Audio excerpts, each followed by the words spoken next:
La semana pasada conocimos tres datos distintos de la economía estadounidense. Primero, la inflación al consumidor volvió a moderarse. Después, los precios al productor directamente no subieron. Y al día siguiente, las ventas minoristas cayeron. Por separado, cada dato cuenta una historia, pero juntos empiezan a plantear una pregunta bastante importante. ¿Cuánto tiempo puede mantener la Reserva Federal una política restrictiva si cada vez más parte de la economía empieza a enfriarse al mismo tiempo? Empecemos por el miércoles 12 de agosto. El IPC de julio avanzó solamente un 0,1% mensual, después de haber caído un 0,4% en junio. En términos anuales, la inflación bajó desde 3,5% hasta 3,4%, y el IPC subyacente, que excluye alimentos y energía, avanzó un 0,2% mensual, y desaceleró desde 2,6% hasta un 2,5%. Eso por sí solo ya era una señal favorable, especialmente porque la energía, uno de los principales riesgos inflacionarios de los últimos meses, cayó un 1,5% durante julio. La gasolina retrocedió aproximadamente un 2,9%. No significa que el problema energético haya desaparecido. De hecho, la energía todavía está aproximadamente un 14,7% por encima de niveles de hace un año. Pero sí significa que el shock no estaba generando una nueva aceleración generalizada de precios durante julio, y entonces llegó el segundo dato. El jueves 13 de agosto conocimos los precios del productor. El mercado esperaba que el IPP avanzara un 0,2% mensual, y el resultado fue un 0,0%. Los precios de demanda final simplemente no aumentaron durante julio, y en términos anuales el IPP se moderó hasta un 4,7%.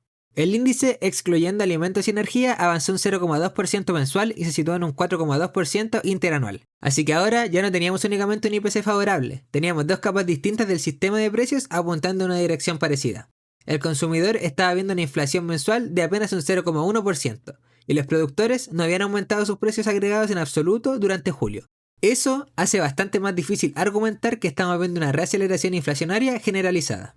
Además, la composición del IPP ayuda a entender por qué. Los precios de los bienes para demanda final cayeron un 0,7%, la energía bajó aproximadamente un 3,1%, pero los servicios todavía aumentaron un 0,2%. Eso es importante, porque tampoco podemos decir que absolutamente todo está desinflándose. Todavía existen focos de presión, sí, especialmente en servicios. Pero la historia general ya es bastante distinta a una economía donde todas las categorías empiezan a acelerar simultáneamente. Y aquí teníamos dos datos de inflación. Después llegó un tercero que terminó de cambiar la lectura.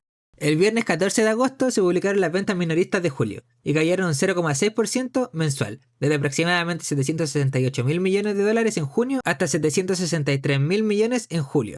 Incluso excluyendo automóviles, las ventas retrocedieron aproximadamente un 0,3%, y excluyendo tanto vehículos como gasolina, la caída fue cercana al 0,2%. Esto es importante porque ahora la historia deja de ser simplemente la inflación está bajando, y empieza a ser la presión de precios se modera al mismo tiempo que el consumidor empieza a gastar menos.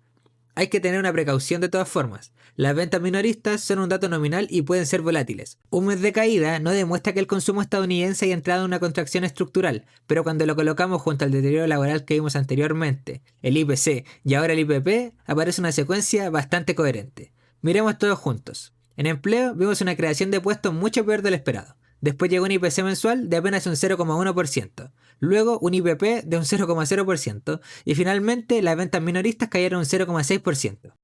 Ningún dato individual demuestra que Estados Unidos está entrando en recesión, pero tampoco parecen los datos de una economía que necesita urgentemente más restricción monetaria. Y esa distinción es importante.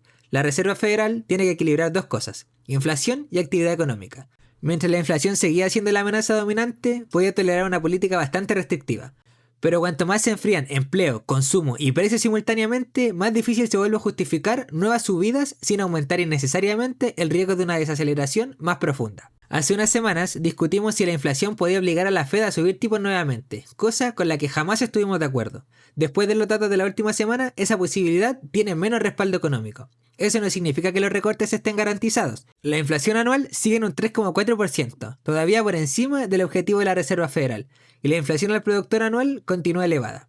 Por ahora, la Fed tiene aproximadamente un mes para observar cómo evoluciona esta historia, y justo antes de esa reunión tendremos nuevos datos. El próximo IPP se publica el 10 de septiembre, el próximo IPC el 11 de septiembre. Es decir, la Fed recibirá prácticamente la última actualización posible de inflación apenas unos días antes de decidir. Y ahora, la tesis tiene una prueba bastante sencilla. Si agosto vuelve a mostrar inflación moderándose, mientras empleo y consumo permanecen débiles, el argumento para mantener una política extremadamente restrictiva pierde todavía más fuerza. Pero si la energía vuelve a trasladarse con fuerza a los precios y el IPC o el IPP reaceleran, entonces la situación cambia. la Fed quedaría atrapada entre una economía debilitándose y una inflación que todavía no le permite relajarse. Ese sería un escenario bastante más complicado. Por eso septiembre será mucho más importante que cualquiera de estos datos por separado. Entonces, ¿qué nos dejó realmente la semana pasada? El miércoles el IPC mensual de un 0,1%, el jueves el IPP mensual de un 0,0% y el viernes ventas minoristas cayendo un 0,6%. Tres indicadores distintos: precios al consumidor, precios al productor y gastos de los hogares.